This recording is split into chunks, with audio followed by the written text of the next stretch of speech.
So in the panel discussion we talked about what will be the future of this industry. How would you see a pulp mill within 10, 15 years to be? Well, I think we have to look at what's being done elsewhere to see what a pulp mill will look like. I think it was referred to what Metsä is doing in Finland. I know there's a project like that in Sweden.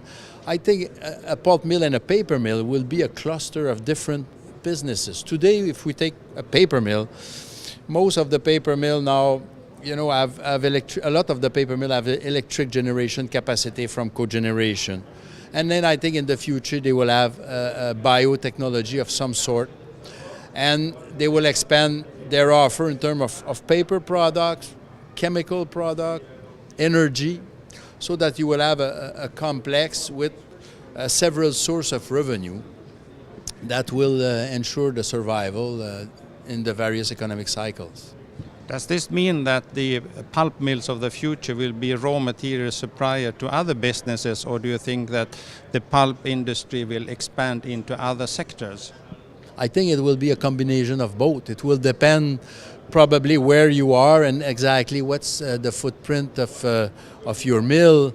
But I think the most probably likely case is that they will be a supplier of raw material to other transformation that we talk about, biofuels or bioplastic or anything like that. We also talked about the valley of death in the panel. And what do you think is needed for more companies to bridge that valley?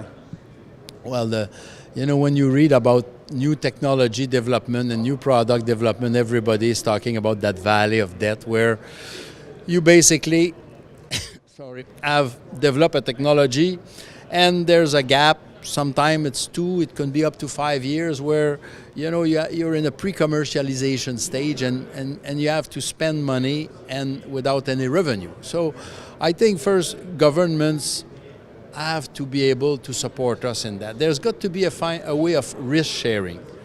And it's going to come either by support from government, it's going to come maybe with partnerships of either various companies that get together or potential end user that will support the development.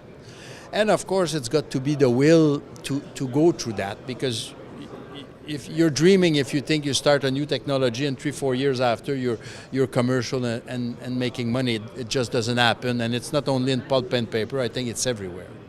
But we're commodity players, we're not used to that. We're used to launch a product, sales go, that's it. Now we have to learn to operate under that cycle of innovation and new products and new technologies.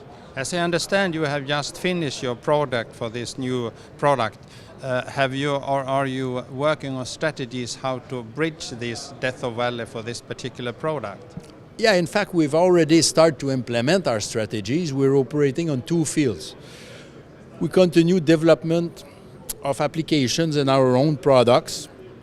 And we've accelerated the pace to do trials in our mill and investing in machine time and product development to take advantage of the cellulosic filament. And on the outside world, everything that is not pulp and paper, where we've added some resources that are dedicated to that. We're working with universities, with various sectors to try to accelerate the development of applications, and our goal is to get application in our world, pulp and paper, that will bring financing to finance the development of the non-traditional sector. So you actively have the advantage of having part of your market for this product within the family, so to say. Yes, and we've said that in the beginning. When we launched the project, I remember people were asking us, yeah, but how do you know you won't face the same challenge that Celluforce? And one of the things is that we have application in the pulp and paper. We're a pulp and paper company, so it's a lot easier to generate trials and development than to have to convince a third party that doesn't know really your technology and has to invest time and money to demonstrate the business case in its field. The fact that you are in a totally new product area, will that make it simpler for you to recruit new talents? I think we will have to recruit talents from different backgrounds. with different expertise.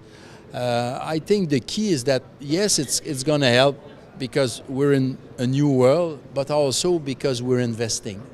And, professionals, engineers, researchers, they like to work for companies that are investing, that bring them, new projects and challenges. So I think that's what that project is bringing to us. Thank you very much and good luck. It's a pleasure.